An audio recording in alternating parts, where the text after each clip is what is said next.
Asal mula Buaya Kuning oleh Rizka Putri Ramadhani dalam perspektif legenda Kabupaten Mempawah. Ke lapangan mengembala kedelai, bawa unta di tengah gurun. Sebelum acara kita mulai, izinkan saya membawakan pantun. Pagi hari memetik tomat, memetiknya di kebun paman. Ucapkan salam hormat untuk hadirin sekalian. Berlibur ke Tanjung Pinang, naik kapal selam, nunggunya di pinggir dermaga. Ketiga ada yang mengucap salam, harap dijawab dengan lantang dan bertenaga. Bertemu teman yang lama tak sua, ternyata dia bergelar sarjana hukum. Assalamualaikum kawan semua, semoga bibir berhias senyum.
Zaman dahulu kala, di sebuah kerajaan Bangkule Rajang, negeri Mempawah tua, bertahtalah seorang raja yang bernama Patinyabang, yang diberi gelar oleh rakyatnya sebagai Raja Kudong.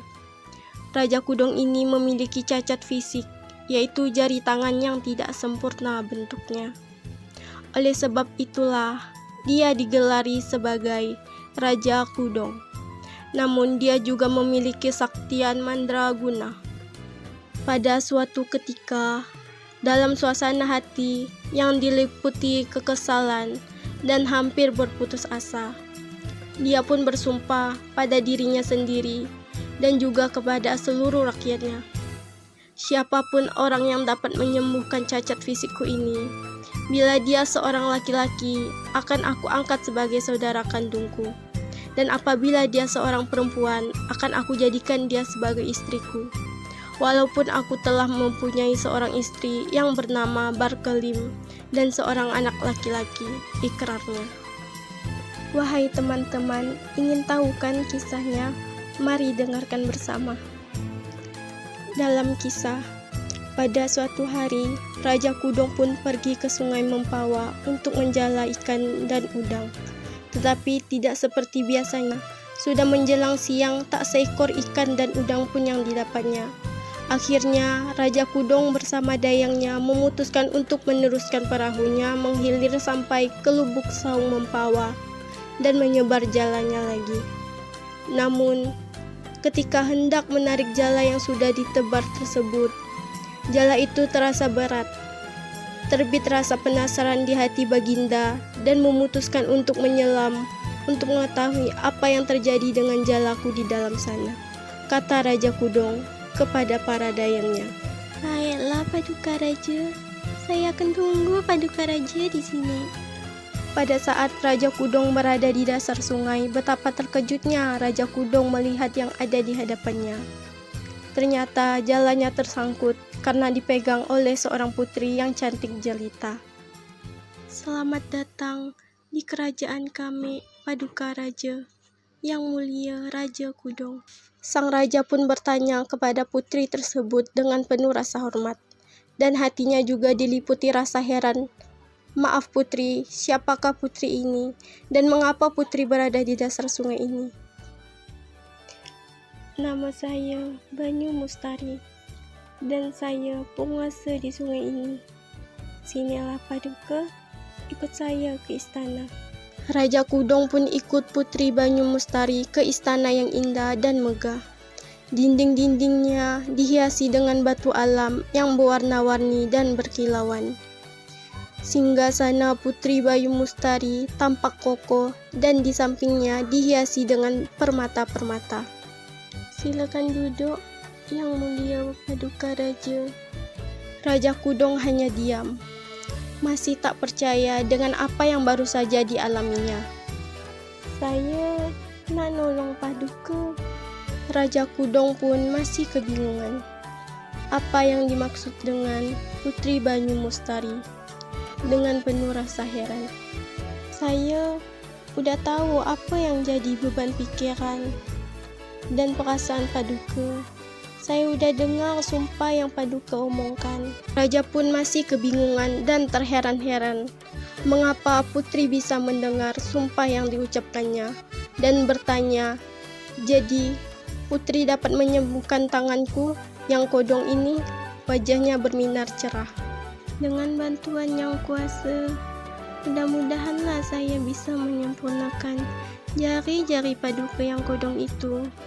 Tapi ada syaratnya. Paduka harus kawinkan saya." Setelah diobati, tangan Raja Kudong pun sembuh. Raja Kudong pun menikahi Putri Banyu Mustari dan mereka mendapatkan anak, diberi Raja Kudong dengan nama Kartamina. Mereka pun hidup sejahtera dan bahagia. Beberapa tahun kemudian, timbul perasaan rindu Raja Kudong terhadap keluarganya dan rakyatnya sendiri di daratan dunia, bermaksud kembali ke kerajaannya dan memerintah seperti dulu lagi. Pada suatu kesempatan, ketika mereka sedang menikmati keindahannya di istana, Raja Kudong mengutarakan keinginannya tersebut kepada istrinya Putri Banyu Mustari. "Tang masalah apa, Paduka?" Sang raja pun mengutarakan keinginannya. "Sampailah saatnya aku harus kembali ke negeriku di daratan karena perasaan rindu yang sangat dalam. Engkau beserta anak kita akan aku bawa ke daratan," ucap Raja Kudong panjang lebar. "Maafkan saya, Paduka.